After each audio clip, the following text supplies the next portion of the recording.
Ici The Falcon pour Anime Club. Donc aujourd'hui je vais review donc le dernier épisode de Robotics Notes, l'épisode, enfin le dernier qui est sorti, l'épisode 19. Donc désolé pour la semaine dernière, j'ai pas pu te faire de vidéo, j'étais pas mal occupé. Donc l'épisode 19 est vraiment l'épisode de la semaine dernière pour ceux qui l'ont raté rapidement. Ils arrivent à l'expo, pas beaucoup de monde regarde le robot et tout, finalement ils font une présentation. Tout le monde voit qu'avec Hiruo, ils peuvent voir le. Enfin, je crois que c'est Hiruo le logiciel.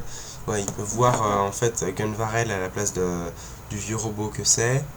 Par contre, les gens sont pas contents que ce soit Gunvarel parce que bah voilà, maintenant c'est un truc qui est parti en cacahuète dans les épisodes précédents. Donc voilà. Et à la fin, on a Akio et Kaito qui se retrouvent face à la sœur de Misaki, donc face à la sœur de Akio, pardon, Misaki. Ils commencent à lui parler et compagnie, jusqu'à ce qu'il y ait un mec, donc Toshiyuki Sawada, qui débarque avec un flingue et qui commence à lui tirer dessus. Et c'est là que l'épisode se termine. Et là, donc on reprend l'épisode 19. La balle apparemment l'a pas touché. Et avec le sorte d'exosquelette, enfin, ouais, c'est un exosquelette, l'exosquelette qu'elle a, elle commence à courir très vite. On se demande au départ ce qu'elle va rejoindre. Et puis au fur et à mesure qu'il y a sa course-poursuite dans l'expo, on réalise qu'elle va rejoindre le gros robot d'Exoskeleton, donc la marque cette fois. Et une fois qu'elle est dedans, elle commence malheureusement à tout détruire. Et jusqu'à la fin, où après on sape le générique, machin, et à la fin il reste que un robot. Et c'est celui de sa sœur, Akio. Donc le gros Gunvarel Pro 1, Pro 2, pardon. Donc Akio essaye de le faire démarrer pour histoire de protéger et tout. Sauf que sa sœur est sans pitié. Et boum, l'explose en deux. Et à ce moment-là, en voyant tout ça, Akio a une de ses césures là. Ah non, c'est pas césure en français. Et quand son cœur se met à s'arrêter, une crise, voilà, elle a une crise. Donc voilà. Après, on apprend que, en fait, tout est en train de se passer comme le dernier épisode de Gunvarel. Il y a un grand obélisque, un ascenseur orbital, d'après Akio, qu'on voit dans le dernier épisode de Gunvarel qui apparaît.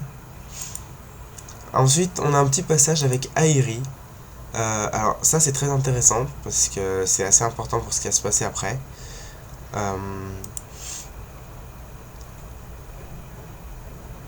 D'un coup, son Pocketcom se met à chanter Kagome.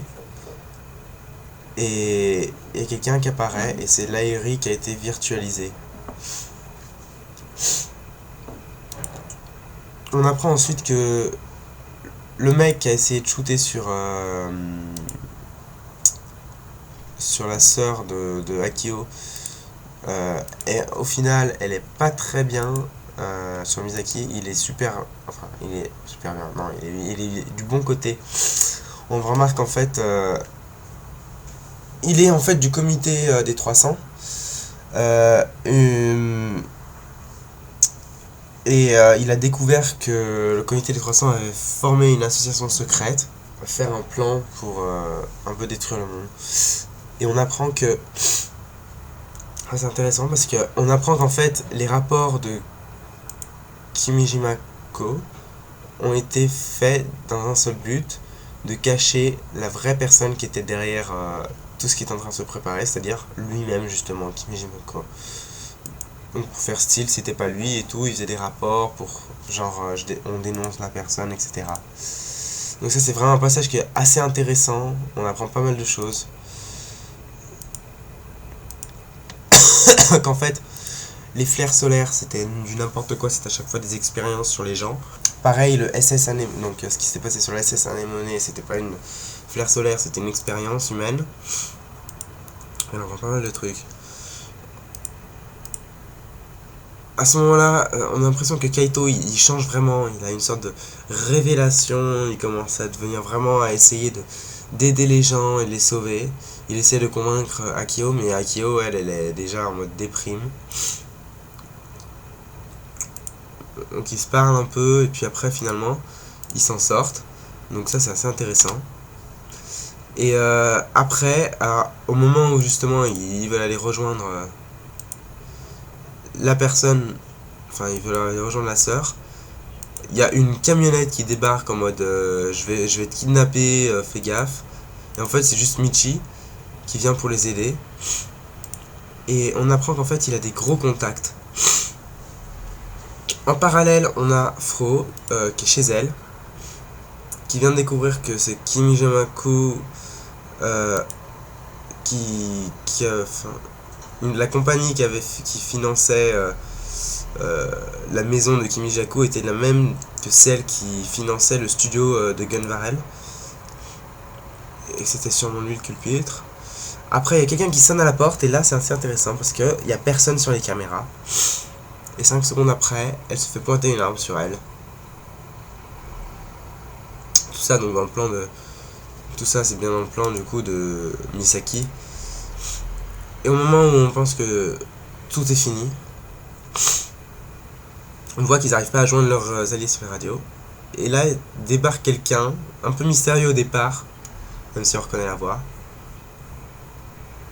de Jaxa. Et c'est tout simplement Nae Tenoji, donc qui est un ancien membre de Steins Gate, donc qui vient sauver Fro et aider. Et après on apprend qu'en fait il y a un agent à la NASA qui essaie d'aider comment il s'appelle, j'ai pas mis son nom, qui essaie d'aider donc Toshiyuki, et en fait on se dit c'est peut-être elle. Mais au moment où donc du coup ils arrivent à l'aéroport, Akio et compagnie, Michi et Kaito, il y a quelque chose d'assez chiant qui se passe. Il y a une musique qui arrive, donc la musique Kagome Kagome encore, et c'est à ce moment là qu'il y a Airi qui débarque et qui commence à leur tirer dessus avec un flingue, leur expliquant qu'ils pourront jamais partir s'ils la tuent pas. Et à ce moment là on apprend encore un dernier truc en plus de ça, donc qui rajoute encore une couche qui vraiment là on pourrait dire la série à son summum. Encore j'ai pas vu le prochain épisode donc je peux pas dire, mais peut-être plus. Kaito se met à regarder avec Hiruo Airi et découvre que Kimi Jamaku est en fait à côté d'elle, et que il avait testé sur Airi le fait de s'intégrer sur le réseau, et que du coup il a exploité ça pour devenir un homme immortel en gros. Donc voilà, donc c'est un épisode qui est vachement intéressant, il y a plein de choses qui se passent dedans, il est plein de... et c'est vraiment l'épisode où tout monte en puissance, où tout va vers... on voit que ça arrive vers la fin quoi. Après tout, généralement, les séries, c'est du 25 épisodes, donc on est déjà au 19, donc il reste plus grand chose.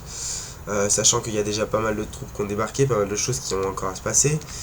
Ça devient vraiment très intéressant. Kaito, que va-t-il pouvoir faire?